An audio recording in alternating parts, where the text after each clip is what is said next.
इस वीडियो में आज हम सीखेंगे कि माइक्रोसॉफ्ट पावर पॉइंट में हम स्लाइड साइज कैसे चेंज कर सकते हैं। स्लाइड का साइज बहुत इंपॉर्टेंट होता है आपकी प्रेजेंटेशन में, क्योंकि जब कभी भी आपने प्रेजेंटेशन देनी होती है, जिस मीडियम में आपने प्रेजेंटेशन देनी है वो बड़ा इंपॉर्टेंट है। जैसे अगर आप प्रोजेक्टर पे प्रेजेंटेशन दे रहे हैं या आप लैपटॉप पे प्रेजेंटेशन दे रहे हैं या आप प्रेजेंटेशन का प्रिंट आउट करवा के लोगों को प्रिंट्स दे रहे हैं, तब आपकी स्लाइड का एक खास साइज होना चाहिए। बाय डिफ़ॉल्ट पावर पॉइंट 2016 जब हम इस्तेमाल करते हैं, जब हम स्लाइड्स बनाना शुरू करते हैं, तो इनका जो बाय डिफ़ॉल्ट साइज़ होता है एक वाइड स्क्रीन डिस्प्ले के लिए, वो होता है 13.33 इंचेस बाय 7.5 इंचेस। ये इनका बाय डिफ़ॉल्ट साइज़ है, यानी कि 13.3 जो है ये होती है विड्थ और 7.5 जो है ये होती है हाइट।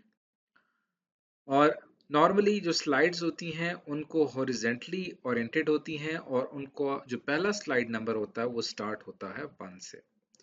फॉर एग्जांपल, जैसे कि मैंने कुछ यहाँ पे स्लाइड्स बनाई हुई हैं पहले से। अ,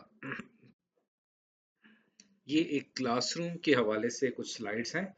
तो जब मैंने इसे बनाना शुरू किया तो ये आपका स्लाइड नंबर आपको लेफ्ट साइड पे शो हो रहा है। ये पहली स्लाइड है, उसके बाद ये दूसरी स्लाइड है, उसके बाद ये थर्ड स्लाइड और फिर और बाय डिफ़ॉल्ट इसका एक ख़ास साइज़ है जो कि आपको इस वक्त स्क्रीन के ऊपर नज़र आ रहा है। अब हम जो स्लाइड का साइज़ है इसे सेट भी कर सकते हैं और स्लाइड्स की ओरिएंटेशन को भी सेट किया जा सकता है। वो किस तरह से किया जाता है इसको अब हम सीखेंगे। अब इस स्लाइड का साइज़ सेट करने के लिए आपने क्लिक करना है डिज़ाइन के ऊपर, और जैसे ही आप डिज़ाइन के ऊपर क्लिक करते हैं यहाँ पे आपको एक और ऑप्शन नज़र आएगा कस्टमाइज़ का। इसके ऊपर मैं क्लिक करूँगा और इस पे क्लिक करने के बाद आपको यहाँ पे स्लाइड साइज का ऑप्शन नजर आएगा। जैसे ही मैं इसके ऊपर क्लिक करता हूँ तो बाय डिफॉल्ट आपको ये शुरू में दो ऑप्शंस देता है। एक खुद से वाइड स्क्रीन सेट की गई है जो कि 16:9 के ऊपर इसको सेट किया गया है। अगर मैं स्टैंडर्ड करता हूँ तो जैसे ही स्टैंडर्ड करूँगा तो पावर पॉइंट मुझे दो अवेलेबल ऑप्शंस देगा। तो इन दो ऑप्शंस में से आप सेलेक्ट कर सकते हैं मैक्सिमाइज या इंश्योर फिट।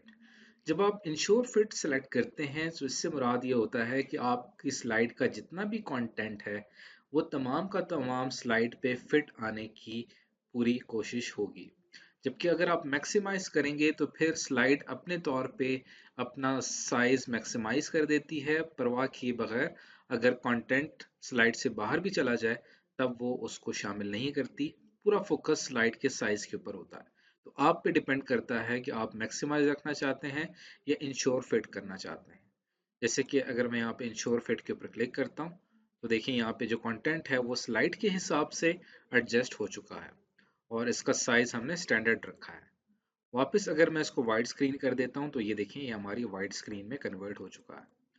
और वापस अगर आप इसको स्टैंडर्ड रखते हैं और मैं इसको मैक्सिमाइज रखता हूँ तो फिर ये हमारा कंटेंट जो होगा वो अपनी जगह पे वैसा ही रहेगा और स्लाइड अपने हिसाब से स्टैंडर्ड साइज में कन्वर्ट हो जाएगी। तो ये दो बुनियादी साइज हैं, स्टैंडर्ड और वाइड स्क्रीन।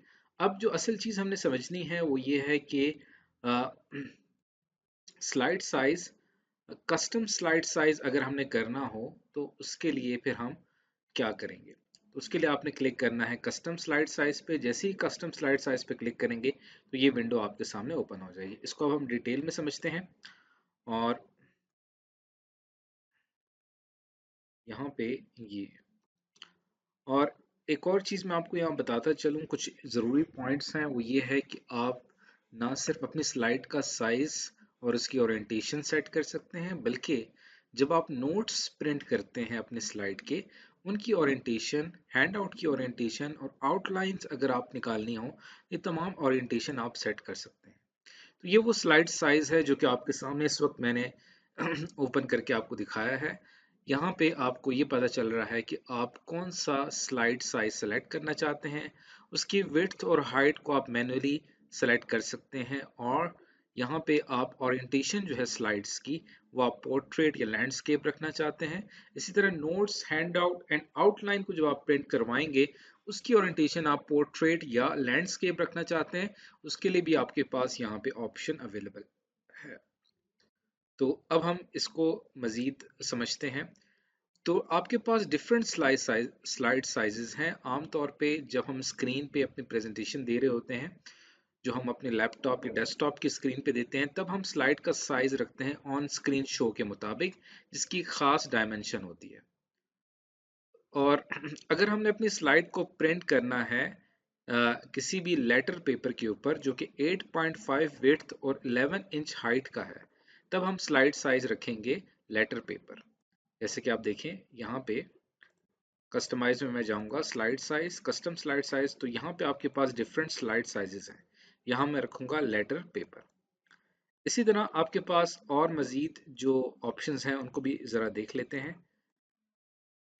लेजर पेपर होता है जो जिसका एक ख़ास साइज़ होता है, 11 इंच जो होती है उसकी विड्थ होती है, और 17 इंच जो होती है उसकी हाइट होती है। ये आमतौर पे बिजनेस के मकासद के लिए जो स्लाइड डिज़ाइन की जाती हैं या उन्हें प्रिंट करना होता है, वहाँ पे फिर हम लेजर पेपर का साइज़ डिसाइड कर लेते हैं। इसी तरह आपने ये देखना है कि आपने अपनी स्लाइड को A3 पेपर यानी उसका साइज बड़ा होता है, उसके बाद A4 पेपर जो कि उससे छोटा होता है, और B4 ISO पेपर जो होता है ये A3 और A4 के दरमियान के एक साइज होता है। अगर आपने किसी ऐसे पेपर पर प्रिंट करना है जो A3 और A4 के दरमियान में आ रहा है, तो वहाँ पे आप B4 ISO पेपर का इस्तेमाल करेंगे। इसी तरह अगर आपको लग रहा है कि आपका जो साइज है वो A4 पेपर से थोड़ा छोटा है, तब आप B5 ISO पेपर का इस्तेमाल करेंगे। ये इंटरनेशनल स्टैंडर्ड हैं जिन्होंने पेपर साइजेस सेट किए हुए हैं। इसके साथ साथ आपके पास ऑप्शन होता है 35 मिलीमीटर स्लाइड्स का। ये हम तब करते हैं जब हमने प्रेजेंटेशंस देनी होती हैं प्रोजेक्टर के ऊपर, तब हम अपनी स्लाइड्स को एक ख़ास साइज में रखते हैं जो कि 35 मिलीमीटर स्लाइड्स कहलाती हैं। और इसी तरह एक प्रोजेक्टर आता है ओवरहेड प्रोजेक्टर। ये दोनों डिफरेंट टाइप्स हैं। एक प्रोजेक्टर है जो कि 35 मिलीमीटर स्लाइड को सपोर्ट करता है, और एक ओवरहेड प्रोजेक्टर है जो कि हम अपनी स्क्रीन पे इस्तेमाल करते हैं।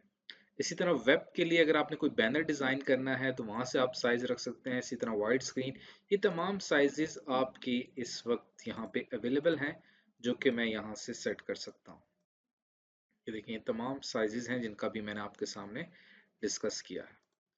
तो अगर तो आपको पता है कि आपने अपना पेपर किस साइज़ का पेपर है जहाँ पे आप अपनी स्लाइड्स को प्रेजेंट या प्रिंट करने जा रहे हैं, तो ठीक है। नहीं तो फिर आप कस्टम सेटिंग्स भी कर सकते हैं।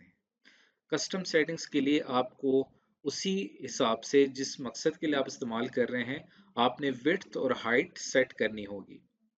और फिर आप ये यहाँ पे स्लाइड का नंबर सेट कर सकते हैं। जैसे मैं यहाँ पे पहली ही स्लाइड से साइज को चेंज करने जा रहा हूँ, तो स्लाइड का नंबर 1 से स्टार्ट होगा। अगर मैं इसको 5th कर देता हूँ तो जो हमारी पहली स्लाइड है उसका पहला नंबर 5 होगा, फिर 6 होगा, फिर 7 और फिर 8, इस तरह से होगा। और यहाँ से अब देखें, अगर मैं इसको कस्टम करता हूँ और इसकी हाइट यहाँ से हम बढ़ा देते हैं, 10 इंचेस कर देते हैं, और विड्थ को हम क्या करते हैं, कम कर देते हैं, तो ऑटोमेटिकली विड्थ कम होगी, हाइट ज़्यादा होगी, तो ऑटोमेटिकली ये पोर्ट्रेट के ऊपर सेट हो जाएगा। ओके के ऊपर मैंने क्लिक किया, इंश्योर फिट पे क्लिक किया। अब आपने देखा कि ये एक ख़ास साइज में कन्वर्ट हो चुका है। कस्टम साइज में हमें ये फ़ायदा होता है कि हम अपनी मर्ज़ी से स्लाइड की विड्थ और हाइट सेट कर सकते हैं। कस्टम साइज इस्तेमाल कब होता है कि जब कभी भी आपने अपने custom size power point slides बनानी हो, जिसमें आपने पोस्ट कार्ड्स बनाने हैं, ब्रोशर्स बनाने हैं या पोस्टर्स डिज़ाइन करने हैं, वहाँ पे custom size power point slides का इस्तेमाल होता है। और फिर आगे चल के आप इन स्लाइड्स को सेव कर सकते हैं PDF फाइल फॉर्मेट में। तो कस्टम सेटिंग पावर पॉइंट के अंदर एक ऐसा फीचर है जिसकी मदद से अगर आप प्रेजेंटेशन के अलावा कुछ और क्रिएट करना चाहते हैं मार्केटिंग पर्पस के लिए, वो आप आसानी के साथ कर सकते हैं। कुछ इंपॉर्टेंट पॉइंट्स हैं जो कि हमने समझने हैं। वो ये है कि जब आप किसी भी एक स्लाइड साइज प्रेजेंटेशन में पूरी प्रेजेंटेशन में तमाम स्लाइड्स का एक ही साइज होता है। ऐसा नहीं होता कि एक प्रेजेंटेशन में एक स्लाइड डिफरेंट साइज की है और दूसरी स्लाइड डिफरेंट साइज की है। तमाम का साइज एक जैसा ही होगा। और जैसे ही आप स्लाइड साइज चेंज करेंगे उसका इफेक्ट पड़ेगा स्लाइड कंटेंट के ऊपर। जैसे फॉर एग्जांपल, अगर मैं यहाँ पे इसको फिर से बाय डिफ़ॉल्ट स्लाइड साइज का वाइड स्क्रीन कर देता हूँ और ये देखिए हम वापस मैं इसको उसकी ओरिजिनल शेप में ले आया हूँ। लेकिन अगर आप ये देखें कि यहाँ पे स्लाइड साइज में मैं जाता हूँ कस्टम स्लाइड साइज में और यहाँ पे मैं फॉर एग्जांपल बैनर सेलेक्ट कर लेता हूँ, तो ओके पे क्लिक करूँगा, तब आप देखें कि यहाँ पे हमारी जो ओवरऑल स्लाइड का साइज है, विड्थ स्लाइड की इंक्रीज कर गई है और हाइट बहुत ज़्यादा कम हो गई, क्योंकि बैनर के लिए हम यही साइज रखते हैं, तो उसमें जो हमारा इमेज है वो फिट नहीं आ रहा।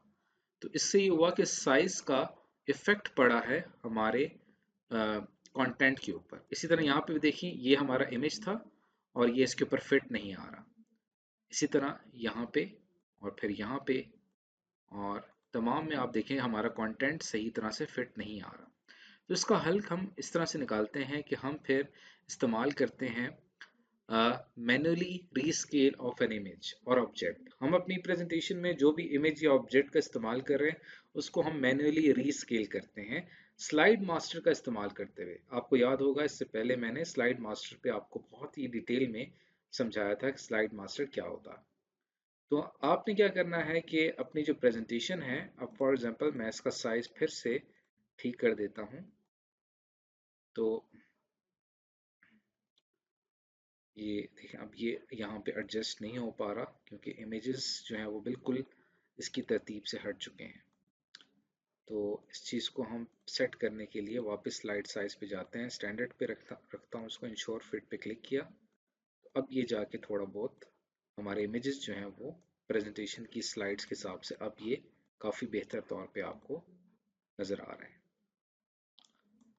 अब आपने करना ये है कि आपने जाना है अपने व्यू की तरफ और व्यू में जाने के बाद आपने क्लिक करना है स्लाइड मास्टर पे।